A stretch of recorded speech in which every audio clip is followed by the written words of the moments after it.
В мультсериале мы видели чародеек только в одной их трансформации, и я сама волей-неволей задавалась вопросом, неужели это единственная трансформация, которую они получили за всю свою историю, за все свои приключения? Ведь, как известно, на данный момент выпущено 11 арок комиксов чародеек, целых 11 сезонов, где они сражаются с новыми врагами. И неужели ни один раз им не понадобился какой-то бустер для более мощного ответа врагам? И ответ да, однажды это случилось, и однажды чародейки получили новую силу, которая так и называется New Power.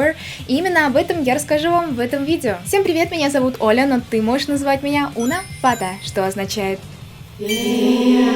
добро пожаловать на мой канал. И прежде чем мы перейдем непосредственно к теме этого видео, очень хочу поделиться с вами одной классной и важной новостью для чародейского фандома. И состоит она в том, что издательство Комильфо взялось за перевыпуск серии комиксов Witch в твердом переплете. Те сюжеты, с которыми мы знакомились раньше на странице журнала Ведьма, мы теперь можем пережить заново в обновленном формате томов по 256 страниц каждый. Это именно те комиксы, на основе которых я вам и рассказываю то, чего не было в мультсериале. И вообще, вы знаете, что я всегда топлю за то, что с комиксами по чародейкам нужно ознакомиться, тем более здесь выпала такая классная возможность. На данный момент вы можете предзаказать сборник из 3 книг по первой арке под названием «12 порталов». Помимо самих книг, при оформлении предзаказа вы сможете получить эксклюзивные бонусы. Это открытки, закладки, стикеры и постеры от очень-очень крутых артеров, просто посмотрите на этот творческий состав. Также доступен набор со слипкейсом для красивого и удобного хранения этой серии, но учтите, что их количество ограничено, прям очень ограничено. Все эти бонусы доступны только по предзаказу в магазинах 28 Гектрip,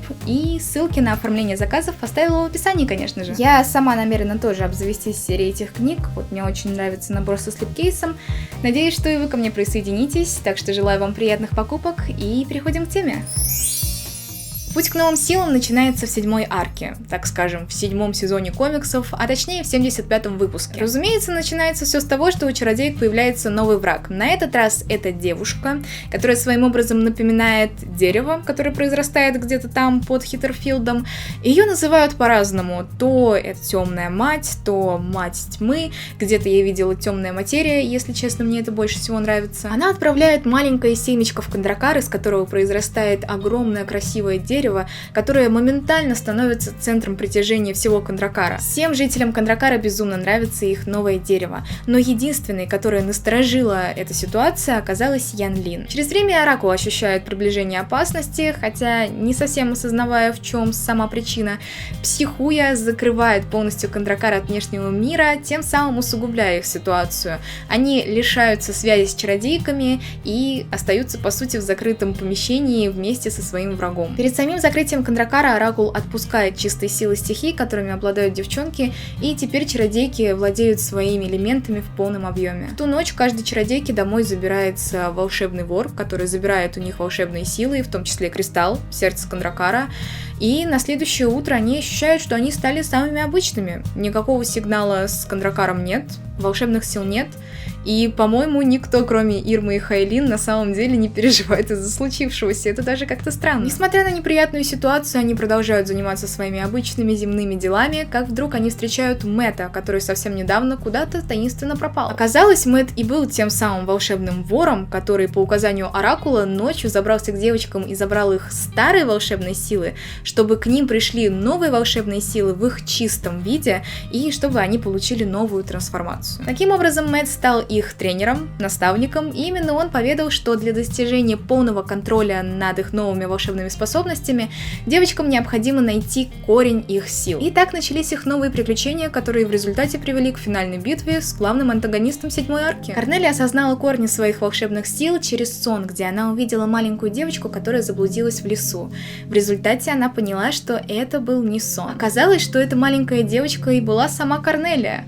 В детстве вместе с родителями они пошли на пикник в лес, где она заблудилась, но силы природы помогли ей выбраться и снова вернуться к родителям. После этого осознания Мэтт подарил ей огромное кольцо, что-то вроде браслета, которое означало, что теперь силы Земли полностью принадлежат Корнелии. У Тарани история оказалась более тяжелой. В этой арке она узнала, что она была удочерена. Оказалось, что когда Тарани была совсем младенцем, на дом ее родителей упал астероид, из-за чего в доме начался пожар, и все нажитое сгорело дотла. Когда спасатели наконец-то обнаружили Тарани внутри горящего дома, они были поражены тому, что девочка никак не пострадала от жуткого пожара. Тогда еще давным-давно огонь спас маленькую Тарани от корней той самой темной матери, которая в этой арке является главным злодеем. К сожалению, у родной семьи Тарани из-за сложившейся ситуации не было никакого другого выхода, как отдать ее в приют, и вскоре у нее появилась новая семья, которую как раз мы и знаем. И, честно сказать, я бы даже никогда и не подумала, что Тарани приемная. У Ирмы история с нахождением корней своих сил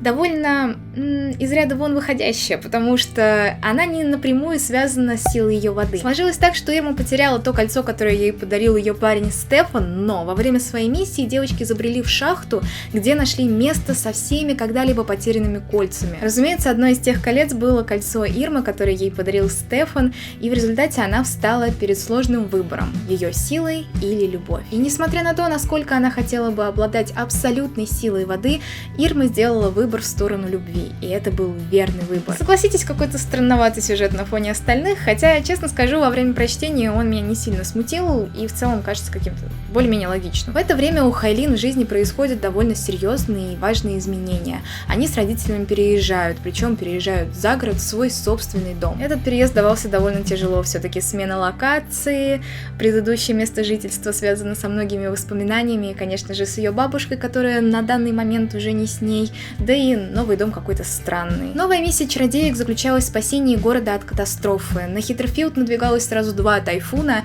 и Хайлин, жертвуя собой, смело справилась со стихией. В результате она пришла к гармонии со своим новым местом жительства, даже несмотря на его странный дизайн. Наоборот, дом был сконструирован специально, чтобы пережить такую огромную стихию, и, конечно же, Мэтт ей даровал тот самый браслет, что означало, что она стала полноправной хранительницей стихии воздуха. Но Авила осознала корни своей магии, погрузившись в свой внутренний мир, наполненный чистой энергией и жизненной силой. Погрузившись в себя, она обнаружила силу настоящей дружбы.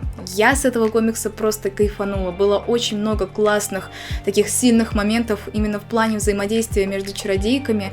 Здесь я вот по-настоящему ощутила, насколько они на самом деле едины. Если вы до сих пор еще не читали, 82-й выпуск очень рекомендую. И, в общем-то, так девочки добились полного контроля над своими новыми силами.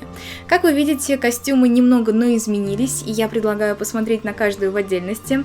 Корнелия вот единственная, которая почти не изменилась внешне, костюм лишь стал более закрытым. У Хайлин изменилась прическа, если раньше у нее были хвостики, то теперь в целом у нее волосы длинные, распущенные и только маленькие пучочки на голове. В животике у нее очень красиво переплетен шнурок фиолетового цвета, а на руках ленты зеленого цвета. У Ирмы всегда были потрясающие волосы, но в этом новом превращении они еще и намного длиннее стали, я просто в зависти.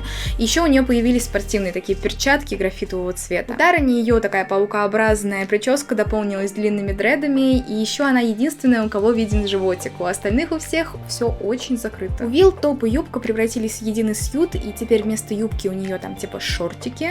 Прическа немножечко изменилась, просто дополнилась более длинными прядками спереди, ну и также появились темные перчатки, примерно такие же, как у Ирмы. В целом, как вы видите, концепция осталась, примерно те же формы, те же цвета, только костюмы стали более закрытыми, и у девочек у каждой появились знаки их элементов на груди. Еще в комиксах упоминались лами, вот, например, у Корнелии это как бы ее юбка, и это как отдельное существо, которое тоже может участвовать в битвах. Но особо в действии я их не видела, вот только Корнелия парочку раз использовала. Крылья остались почти той же формы, но они обрели новый функционал. Теперь они могут становиться намного больше и могут достигать в размерах 5,5 метров. Вы представляете, 5,5 метров размах. В комиксах, в отличие от мультсериала, девочки не умели летать. Этой способностью обладала только Хайлин как стражница воздуха. Ну а теперь с помощью новых волшебных сил они все умеют летать. Правда, для основной части команды это все равно еще очень непривычно. Кроме того, новый оракул, а кто стал новым оракулом, я вам не буду спойлерить, сами узнаете, подарил некоторые новые волшебные игрушечки. Я даже не знаю, как их по-другому адекватно назвать. У Вил это, как она сама назвала, шарики от стресса. Я бы скорее назвала бы это нунчаками, но только круглыми. Тарани подарили мяч, у Хайлин появился красивый розовый веер, у Корнелии появилось что-то вроде ленты для гимнастики, а Ирме подарили бубен.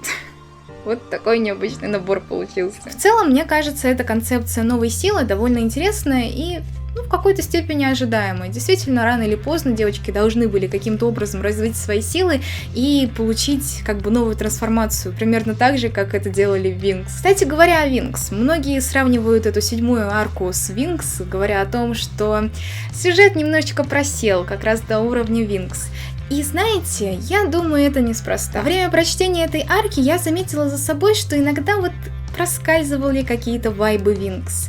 И, возможно, это не просто так. Например, история Тарани довольно сильно перекликается с тем, как нашли однажды Блум ее приемные родители с Земли. Темная мать, антагонист этой арки, отдаленно напоминает Флору. Прическа, цветовая гамма, силы. Также в одном из комиксов мелькала реклама Солярия, где была изображена девушка, похожая на Стеллу. Ну и на заднем плане в кафе я как-то заметила фрагон. И вы, конечно, можете сказать, что это все бред, что это все какие-то просто случайности, но зная то, что ранее у Диснея и Винкс были проблемы, в частности, доходило до суда, если вы до сих пор не знаете об этом кейсе, вот здесь вот рассказывала, вполне возможно, что они таким образом как бы заигрывают со своим предыдущим врагом. Лично мне жалко, что мы не увидели предыдущее поколение стражниц в таком же амплуа, было бы интересно их увидеть в таком дизайне. Кстати, благодаря этой трансформации они дважды объединяли свои силы во что-то единое. В первый раз в 7-й арке и второй раз в самом-самом последнем комиксе в существо под названием Сикстар.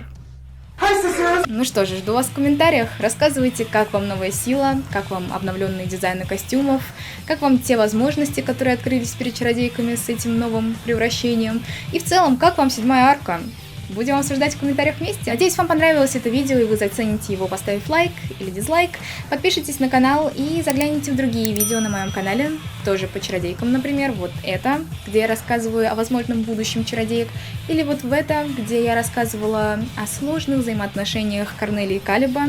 Ну и в целом, всегда welcome. Спасибо большое, что заглянули, огромное спасибо, что досмотрели до конца, и увидимся в новых видео.